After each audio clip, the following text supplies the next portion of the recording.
Amém, irmãos. Vamos estar orando pela palavra. Senhor, te agradecemos por mais um dia na tua casa. Pedimos em nome de Jesus que o Senhor venha com o teu poder. Senhor, que o Senhor venha edificando a tua igreja e me capacitando, Senhor, a transmitir a palavra de maneira bíblica. Sê conosco. Ajuda-nos, Senhor. No nome de Jesus. Amém. Amém, irmãos. Chegamos ao capítulo 11 de Neemias. O que está acontecendo aqui? Os muros, toda aquela obra, ficaram prontos. Está tudo concluído. Foram 52 dias de trabalho. Uma obra relâmpago. Como eu já expliquei para os irmãos, 42 equipes diferentes trabalharam na obra. Homens, mulheres, políticos, comerciantes, sacerdotes, levitas. Cada um se dedicando. O que aconteceu? Os inimigos se levantaram. De todos os lados de Jerusalém havia ameaças. Tiveram sacerdotes que se venderam para atrapalhar na obra. Teve profetada, falsa profecia. Teve gente tentando atrair Neemias para fora da cidade, para matá-lo.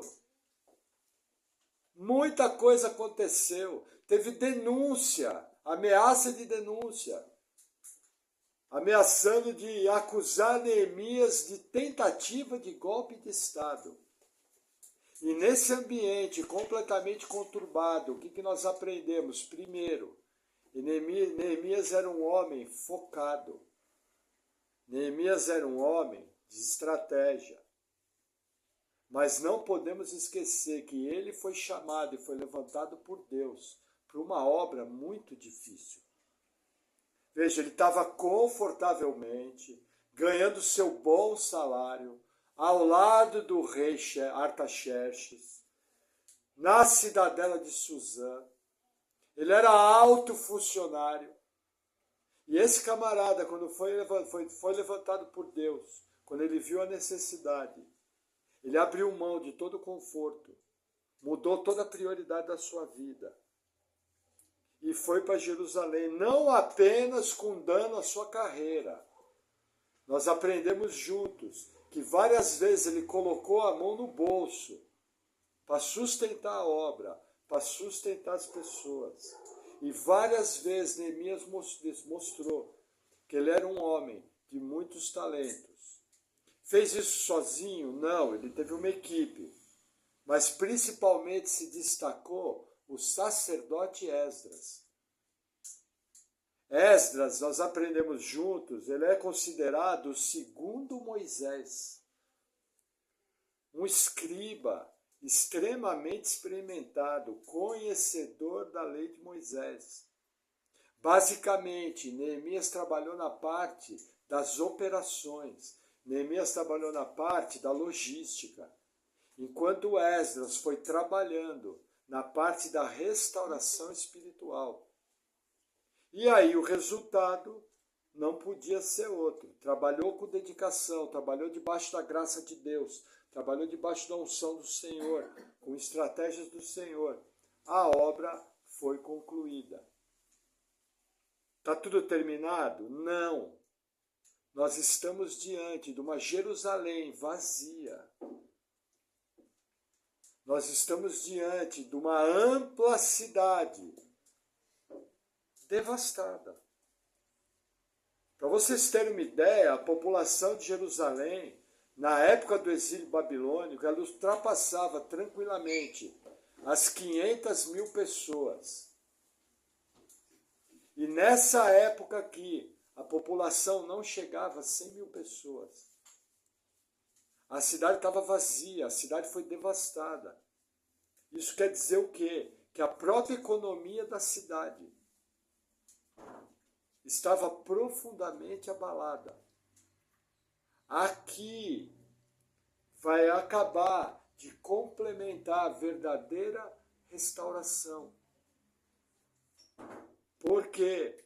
Porque é necessário para a manifestação da vida, para a manifestação do dia a dia, que pessoas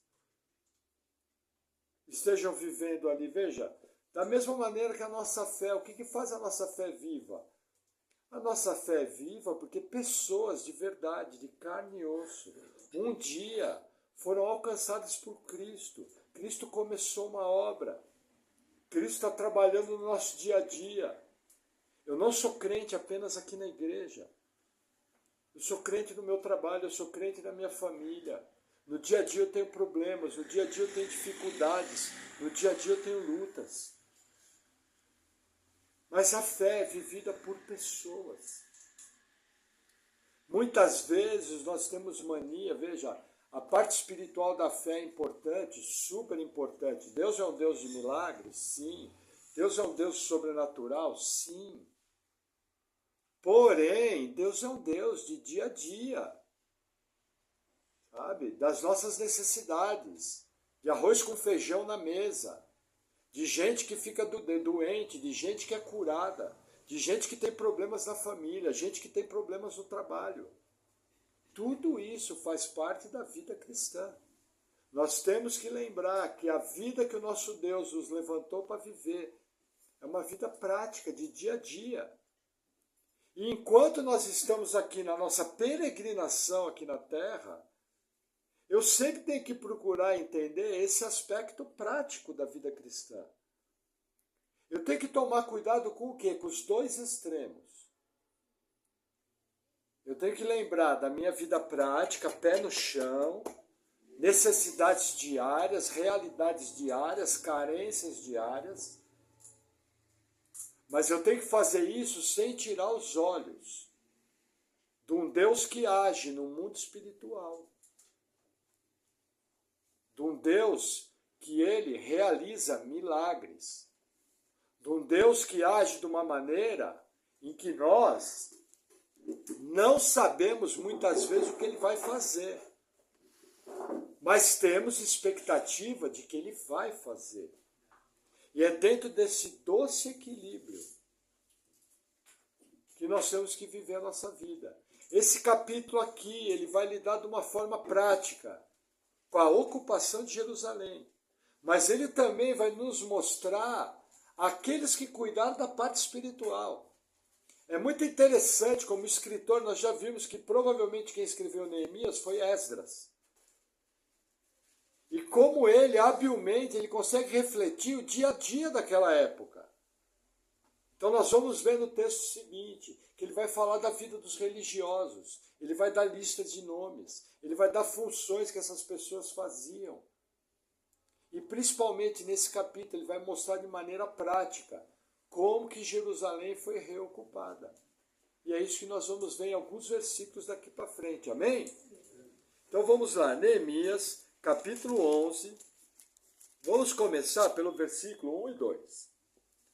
Eu vou fazer uma leitura expositiva, os textos são longos, nós vamos cobrir 2 capítulos hoje, porém eu vou estar lendo os textos principais. Por quê? Porque existem muitas listas de nomes, então não estranhem que alguns trechos vão ser pulados, amém? Então vamos lá, Neemias 11, versículo 1 diz assim: E os líderes do povo habitaram em Jerusalém, porém o restante do povo lançou sortes para tirar um de 10 que habitasse na santa cidade de Jerusalém, e as 9 partes nas outras cidades.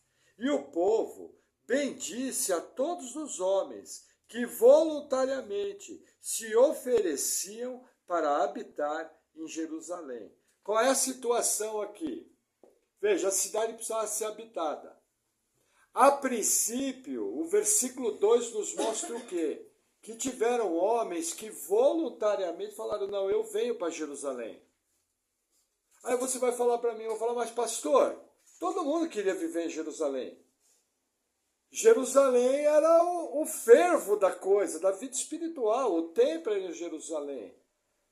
Pela narrativa do texto, não é isso que acontecia. Porque, inclusive, os homens que de livre e espontânea vontade resolveram vir para Jerusalém, eles foram louvados pelo resto do povo. Irmãos, o que eu tenho que entender? Aqueles que moravam fora da cidade, eles tinham terras, eles tinham negócios. Alguns, provavelmente, tinham alguma forma de empresa. Tinham suas casas prontas em outras regiões. Tinha toda uma vida. Mas olha que interessante. Da mesma maneira que Neemias abriu mão do seu conforto, da vida que ele tinha, no meio do Império Persa, esses homens que voluntariamente retiraram a sua vida, a vida das suas famílias, de uma posição confortável, para vir morar em Jerusalém. O que esses homens estão buscando? Esses homens estão buscando o mover de Deus. Esses homens estão abrindo mão do verdadeiro interesse pessoal deles, econômico, para ver o mover de Deus. Qual é o próximo passo? O próximo passo é encher Jerusalém. O que eu tenho que fazer de maneira prática? Eu tenho que vir ocupar a cidade. Irmãos, nossa fé não pode ser etérea. Existem atitudes que têm que ser tomadas de maneira prática. É frequentar um culto, é vir fazer uma oração, é ler a Bíblia, é ajudar um irmão de maneira prática, é oferecer uma carona, é convidar pessoas para vir para a igreja. Coisas práticas, coisas palpáveis. Que o correto, veja, eu nem deveria estar desafiando as pessoas a isso. Irmãos, para miseráveis pecadores como nós, alcançados pela graça de Deus, é uma honra, com as nossas mãos sujas, vir aqui apresentar orações a um Deus que é santo, santo, santo. Eu não estou fazendo favor nenhum para Deus. Ao contrário, Deus, pela sua enorme graça e misericórdia, ainda ouve as nossas orações, nos declarou justos por causa da obra da cruz do Calvário, imputou sobre nós a justiça que estava em Cristo. Lembra que a Bíblia ensina que quando eu apresento orações, eu estou entrando no Santo dos Santos, lá no céu. E lembra que a Bíblia ensina que se alguém entrasse no Santo dos Santos, do templo aqui na terra, com pecado, ele era fulminado. E aí vai um pecador como eu, como você, uma pessoa cheia de falhas, que se não vigiar peca, que vira e mexe tem que estar num concerto com o Senhor, tem que estar pedindo perdão, falando, Senhor, perdão disso, perdão daquilo.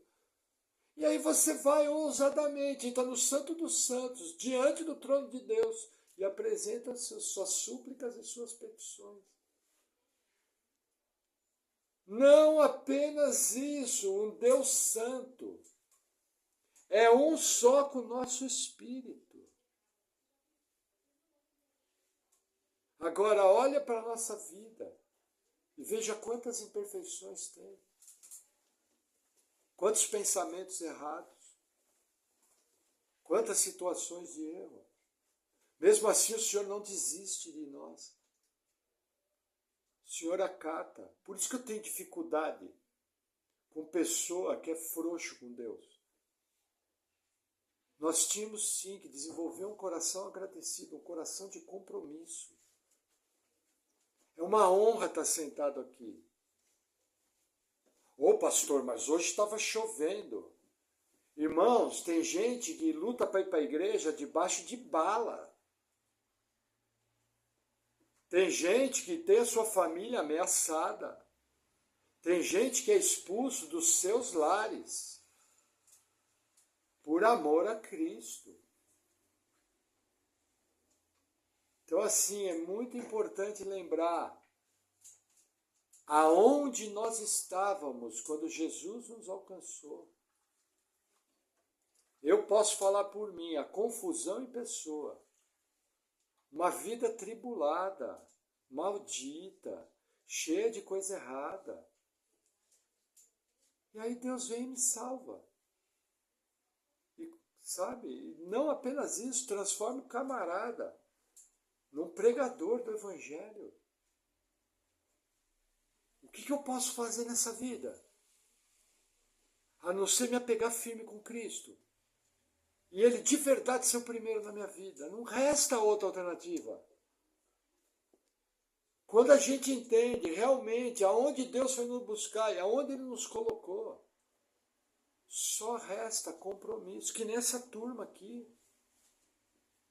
Eles abriram mão do seu conforto, eles abriram mão de uma situação estável. Eu quero o mover de Deus, eu venho para Jerusalém, venho morar aqui. Por isso eles foram louvados. Só que não foram suficientes. Por quê? Porque nem todo mundo desperta para as necessidades reais. E aí eles tiveram que partir para uma prática do Antigo Testamento, que qual foi? A prática de lançar sortes. E aí uma em cada 10 famílias foi selecionada para morar na cidade. Percebe?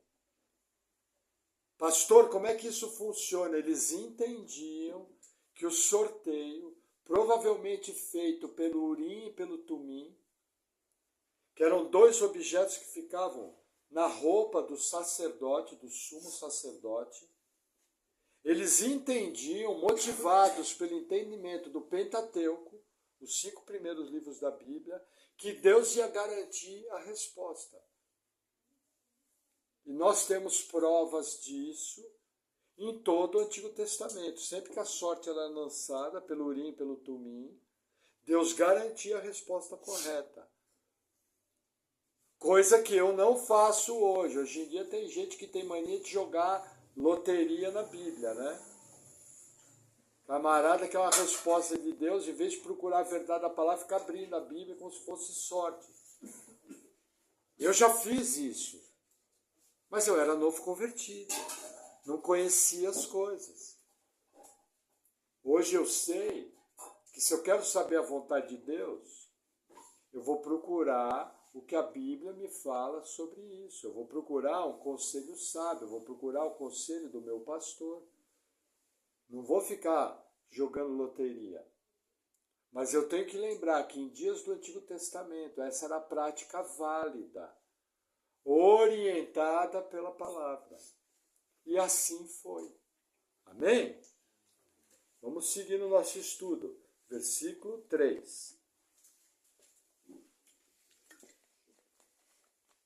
E estes são os chefes da província, que habitaram em Jerusalém. Porém, nas cidades de Judá, habitou cada um na sua possessão, nas suas cidades. Israel, os sacerdotes, os levitas, os netineus e os filhos dos servos de Salomão. Do que a Bíblia está falando aqui nessa lista, que vai até o versículo 6? Ela está falando dos políticos, dos chefes. Ela está falando dos funcionários do templo. Ela está falando dos levitas. E está falando dos sacerdotes. Eu tenho aqui 4 categorias de pessoas. O pessoal da vida comum, que eram os chefes, os políticos, os comerciantes. Os sacerdotes, que eram encarregados de parte do serviço do templo. Os levitas, que aqui já tinham sido organizados em turmas pelo rei Davi para louvar a Deus e outras tarefas do templo, e os netineus, que eram os funcionários do templo.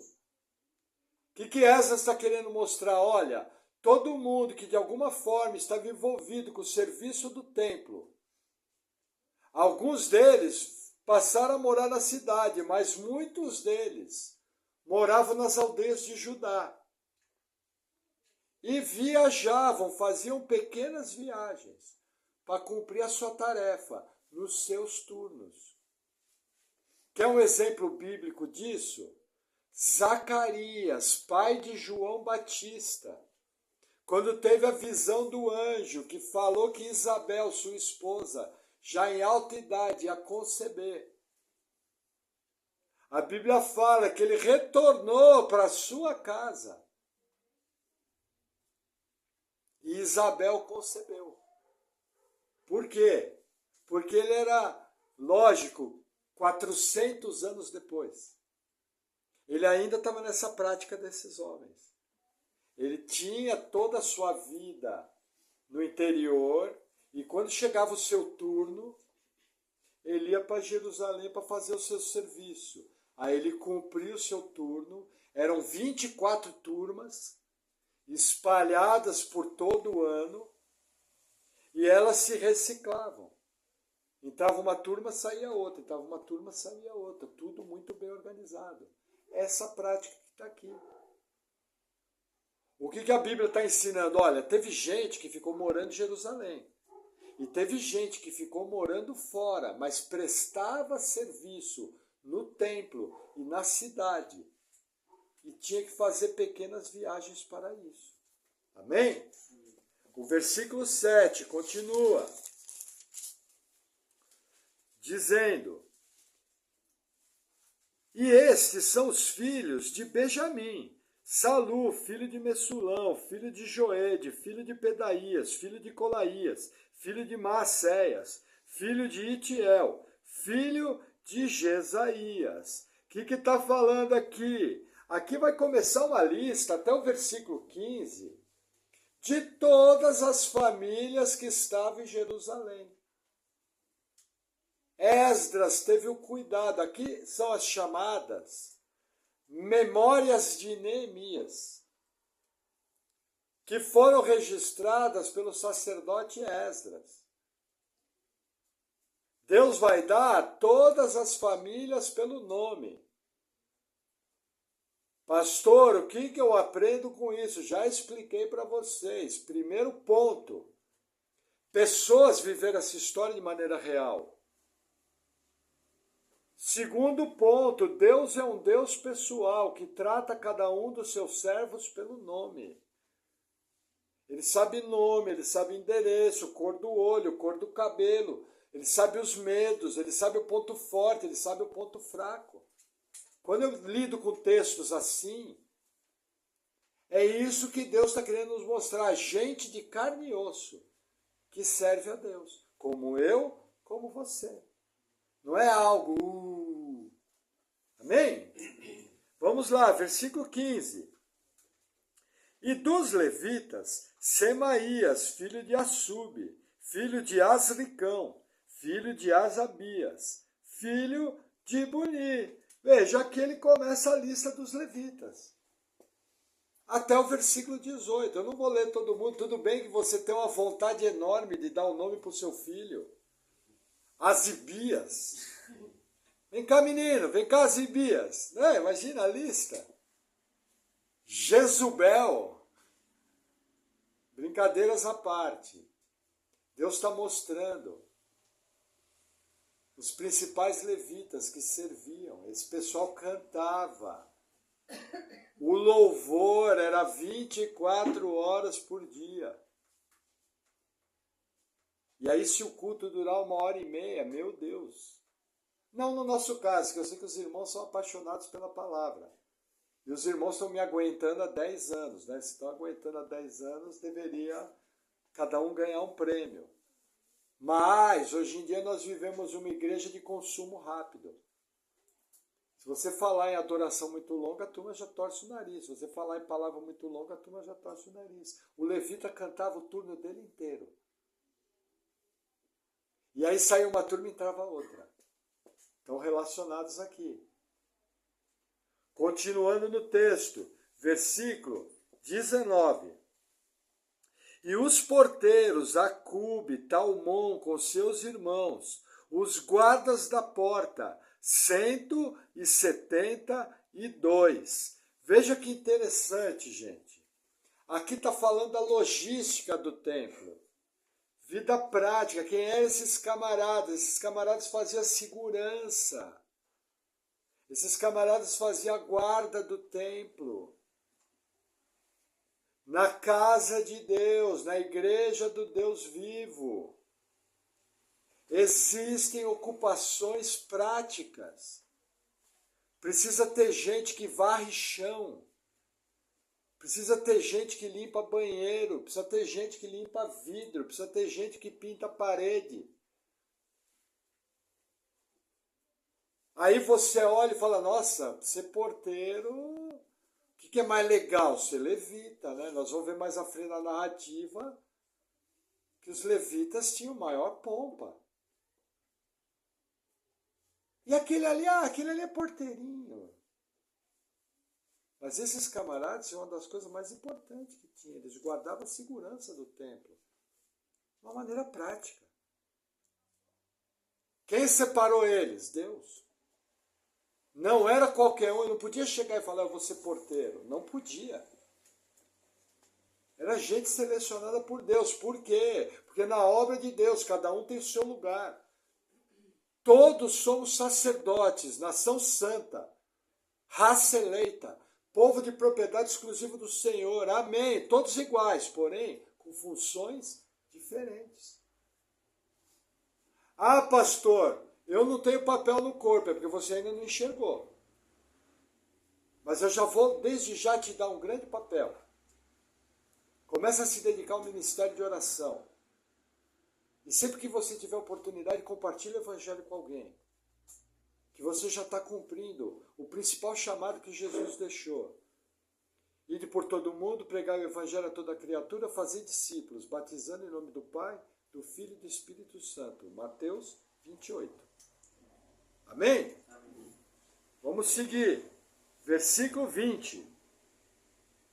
E o restante de Israel, dos sacerdotes e levitas, habitou em todas as cidades de Judá, cada um na sua herança. O que ele está falando aqui? Ele vai dar uma pequena relação, até o versículo 24, mostrando a relação de sacerdotes e de levitas que moraram fora. Esdras era extremamente organizado. Está dando nome por nome, coisa por coisa. Entendeu? Cada um está sendo citado aqui. Ó, essa turma morou na cidade, essa turma era porteira, esses aqui moraram fora, esses aqui moraram nas cidades de Judá, esses aqui moraram na cidade de Benjamim. Lembra que Deus é Deus de ordem? Deus não é Deus de bagunça. Lembra quando eu falo que nós cremos nos dons? Mas lembra também que eu falo que eu abomino o caos pentecostal? Pastor, o que é caos pentecostal? Por exemplo, todo mundo orando em língua alta e desobedecendo a palavra. Sendo que a Bíblia proíbe. Se não tem interpretação, você tem que orar para si mesmo. É proibido. E aí você entra em determinados grupos cristãos, que o Senhor tenha misericórdia. Parece um caos, o caos reina. Nem quem está lá dentro entende o que está acontecendo. Entendeu? Os dons do Senhor são feitos de forma organizada. Ah, alguém tem uma expressão em línguas, não tem interpretação, ela quietinha vai orar para si mesmo. Baixinho, e com Deus vai falar mistérios. Ah, o Senhor deu uma palavra profética. A pessoa, no final da palavra, vai trazer a palavra profética vai ser julgada. E no máximo 3. Cada um por sua vez, tudo com organização. Ah, hoje vamos orar pelos doentes, com calma, você vai vir, vai orar por cada um. Uma oração sensível, atenciosa, com expectativa de que Deus vai curar. Deus é Deus de ordem. Quando eu pego capítulos como esse da Bíblia, fica evidente, Deus é Deus de ordem, tudo no seu lugar. Cuidado, gente, Deus não é Deus de bagunça. É contra a natureza do Criador. É só olhar para o universo é extremamente organizado. O universo reflete uma mente inteligente. Um Criador totalmente sábio. O seu povo não deve agir de forma diferente. Irmão, se a tua vida está uma bagunça, abre o olho. Primeira coisa, pede perdão a Deus. Segunda coisa, pede graça de Deus. Terceira coisa, papel e caneta e uma agenda, e começa a colocar a coisa em ordem.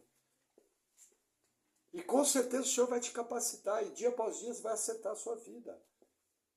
E não pense que o vosso pastor, tanto quanto vocês, não precisa da graça de Deus. Que olha, tenho tanta coisa para melhorar. Que tem hora que eu falo, Deus, nem eu dou conta de mim mesmo, não sei como o Senhor dá conta de mim. Misericórdia, Senhor, mas aí a graça de Deus vem, eu dou uma melhorada aqui, dou uma consertada lá, dou uma corrigida aqui, vamos caminhando.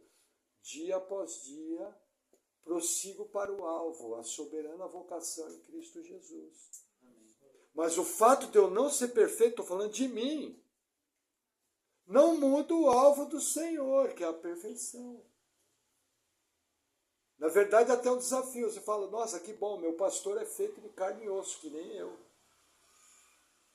Se ele tem dificuldade, eu também tenho, bem-vindo ao clube. Vamos juntos amadurecer. Amém? Amém. Vamos avançar mais um pouquinho, versículo 25. E quanto às aldeias com as suas terras, alguns dos filhos de Judá habitaram em Kiriat Arba, e nos lugares da jurisdição, e em Dibom, e nos lugares da jurisdição, e em Jecabzel, e nas suas aldeias. Aqui, ele vai fechar o capítulo, falando das aldeias que foram habitadas, tanto na tribo de Judá, como na tribo de Benjamim, que eu tenho que lembrar, 10 tribos foram perdidas.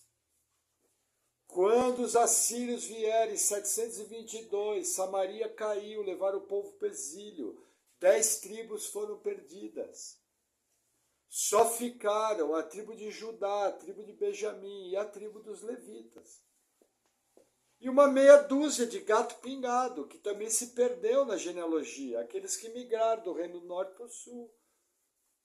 Eu tenho que lembrar que aqui só estão as tribos que não foram rejeitadas, Judá e Benjamim. Por isso é importante registrar as aldeias, onde elas moravam. Amém? Vamos ao capítulo 12. Neemias 12, versículo 1. Misericórdia, Senhor. Estes são os sacerdotes e levitas que subiram com Zorobabel, filho de Sealtiel, e com Jéshua, Seraías, Jeremias, Esdras. E aí abre uma lista. O que ele está falando aqui? Olha que legal.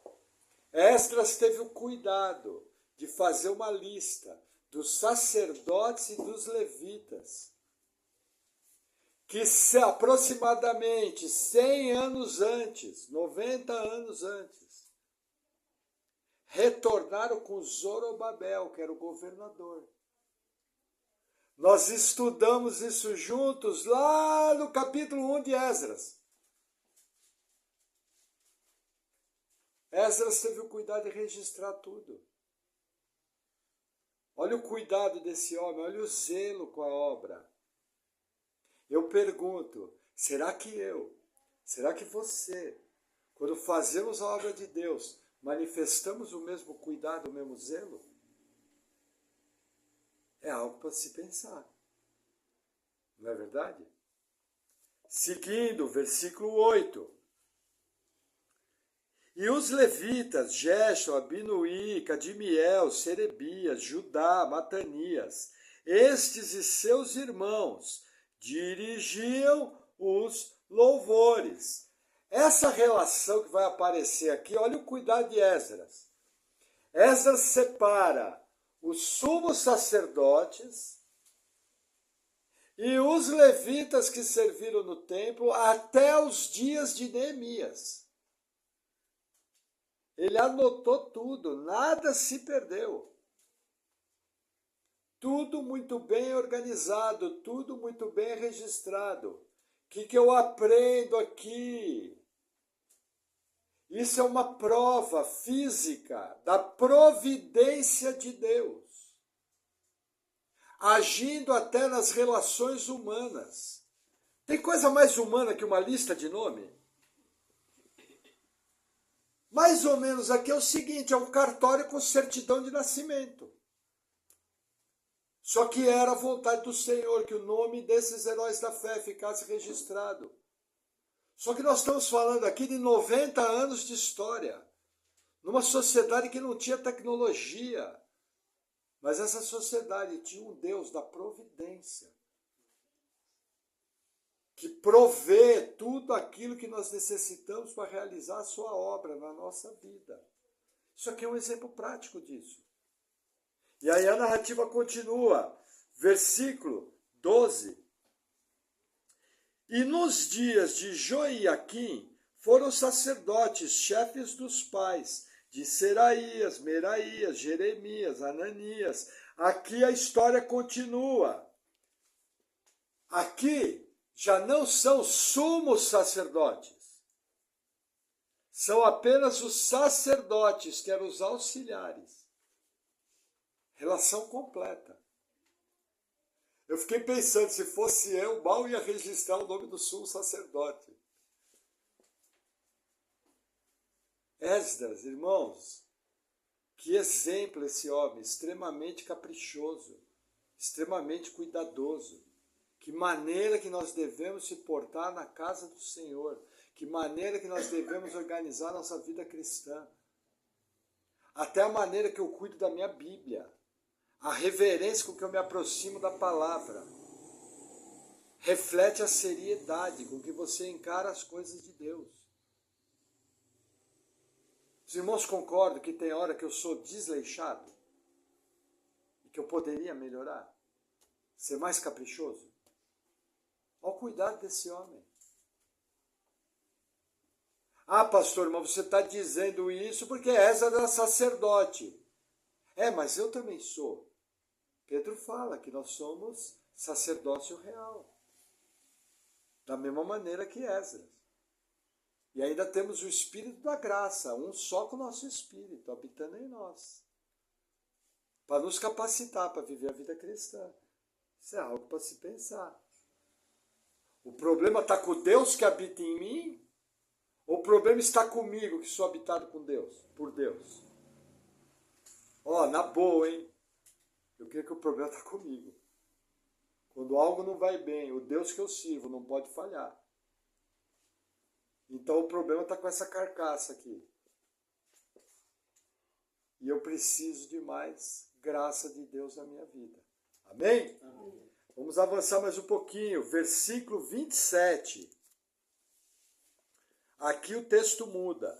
E na dedicação dos muros de Jerusalém, buscar os levitas de todos os seus lugares, para trazê-los a Jerusalém, a fim de fazer a dedicação com alegria, com louvores e com canto, saltérios, símbolos e harpas. Olha que interessante aqui. Aqui vai mostrar um capítulo muito interessante. Eles fizeram uma festa de dedicação dos muros. O que está acontecendo aqui? É uma espécie de consagração. E para fazer essa consagração, eles chamam os levitas. Por quê? Porque levita é mais bonito? Não, o próprio texto vai explicar. Versículo 31, olha que legal. Aqui palavras, na primeira pessoa. Por isso que dizem que aqui é Memórias de Neemias. Ele fala, então fiz subir os príncipes de Judá sobre o muro, e ordenei 2 grandes coros em procissão, à minha mão direita, sobre o muro do lado da porta do monturo. O que Neemias fez? Ele separa os levitas em 2 grupos. Coloca os levitas adorando a Deus em cima do muro. Eles começam a se deslocar em lados opostos. E eles começam a entoar cânticos.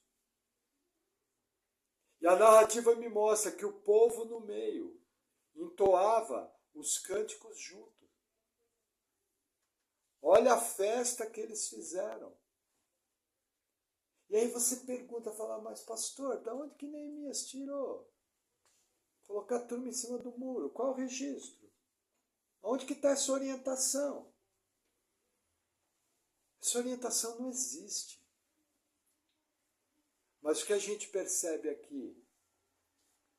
O capricho, a imaginação. Vamos fazer uma festa bonita para o nosso Deus. O que eu imaginei aqui? Isso é uma opinião minha, o texto não fala. Que Neemias falou, nossa, vamos fazer uma festa bonita. Como? E aí provavelmente ele teve uma estratégia vinda do próprio Espírito Santo.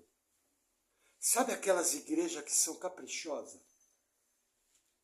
Irmãos, eu passei por uma igreja que o ambiente espiritual dela, em alguns aspectos, era terrível.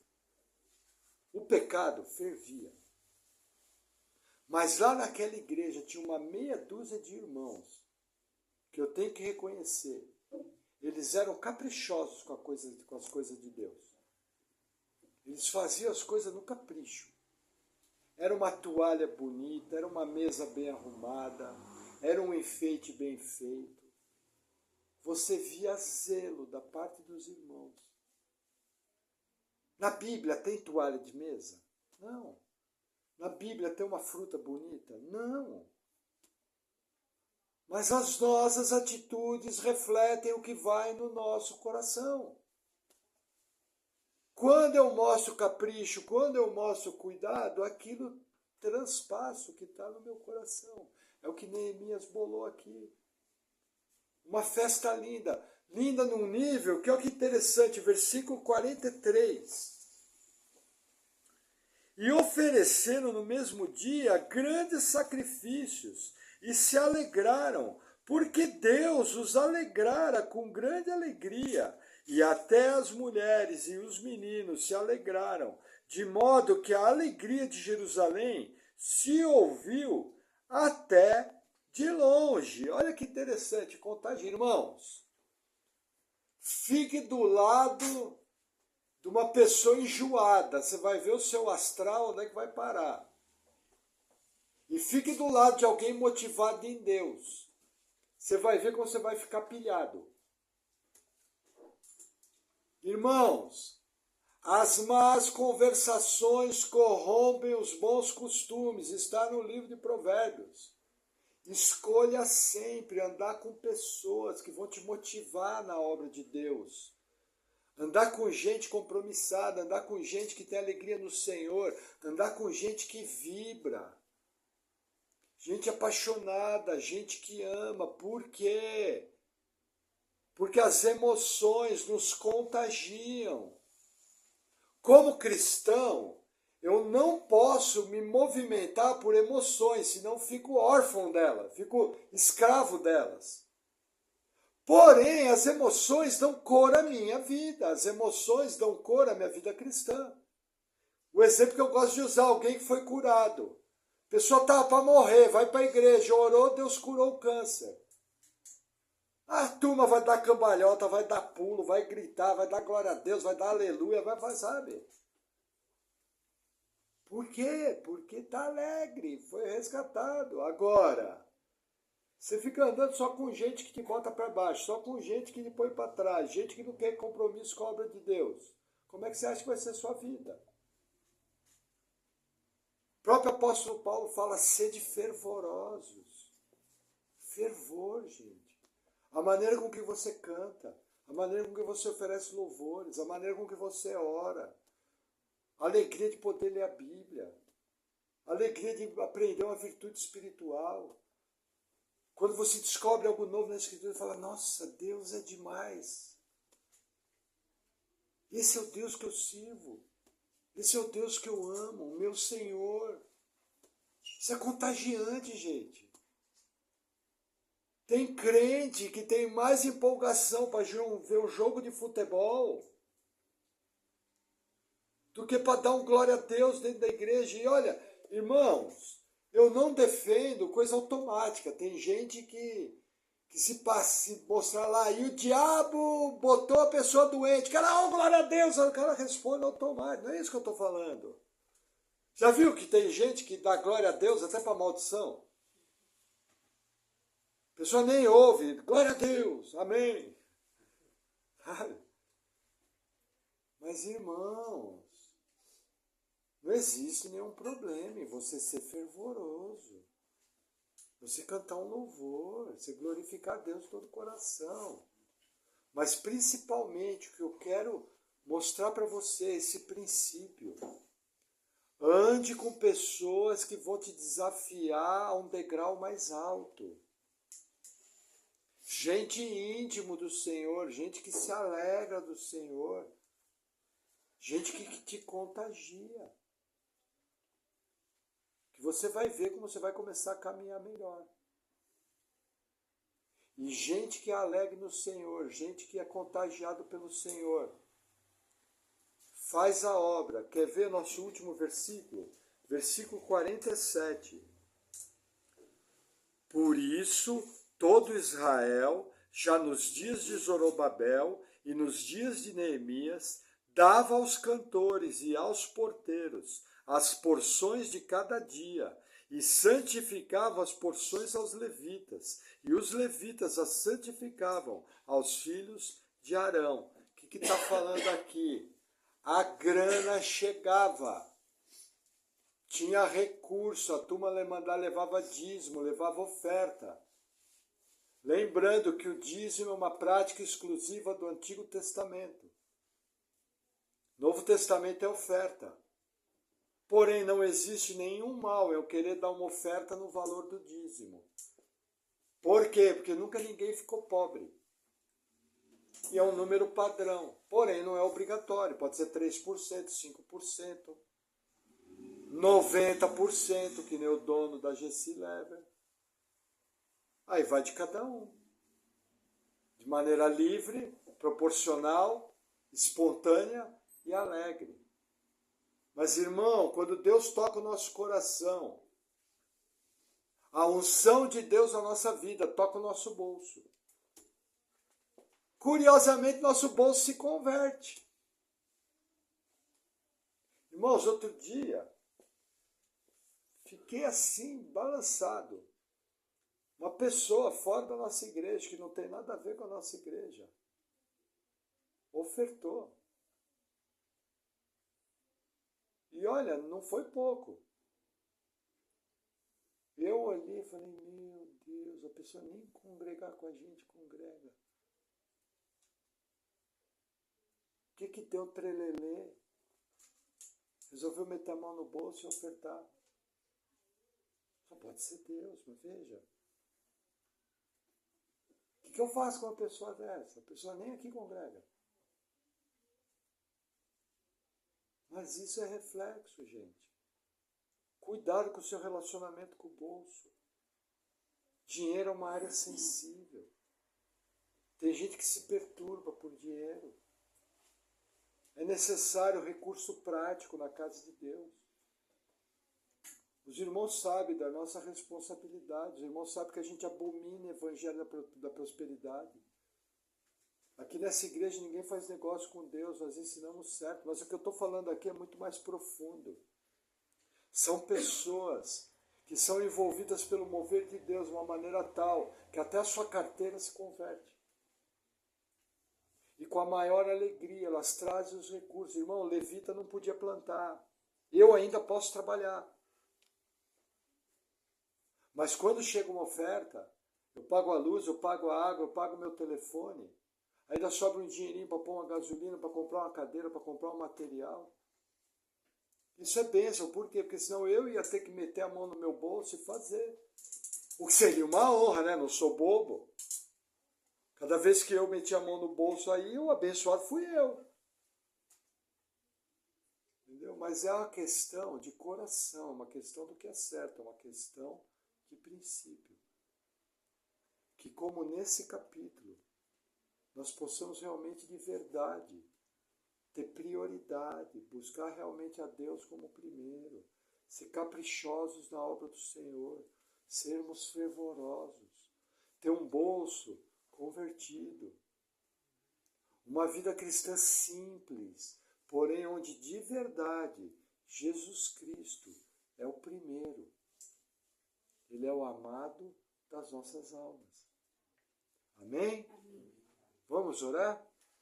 Glória a Deus, aleluia. Louvado seja Deus.